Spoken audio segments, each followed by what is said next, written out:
So about 2 years ago, I did a watercolour illustration of some snowdrops, and the painting didn't turn out how I planned. I think the YouTube video's title is actually showing the process of a failed painting, and I don't hate the painting, I just struggled. My mistake was I used a darker colour too soon.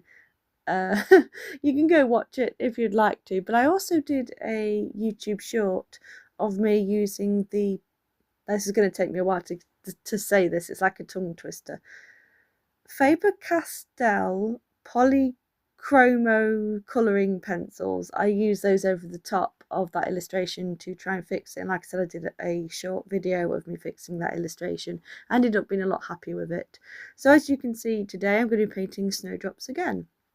And this time I'm going to be using my ink and watercolour technique. I don't know what to call it really, but I've done it plenty of times in the past. I've over-explained it plenty of times in the past as well, but in case obviously you don't watch those videos, I will explain it again. So I take a fountain pen and I basically do the line work for my sketch, and then I do a wash with watercolour. And because the ink isn't waterproof, obviously they mix together, and that's actually the look that I'm looking for. I really like how it looks. And depending on how long I let the ink dry for, depends on how dark and pigmented the ink will end up being when it mixes with the watercolour.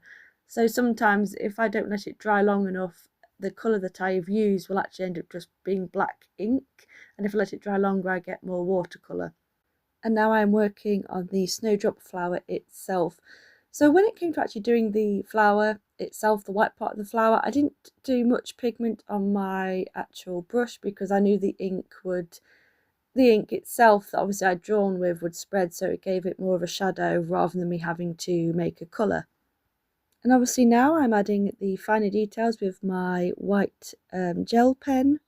And then the finishing touch is adding a little bit of snow splatter. I used a smaller brush for this because I didn't want it to be too harsh. With the snow splatters being the final touch, the painting itself is pretty much finished, and there's not too much else to say about the process, other than I really like how this turned out compared to the one that I did 2 years ago. I don't know, I think I thought it out a lot more than I did, so I'm a lot more happy with it.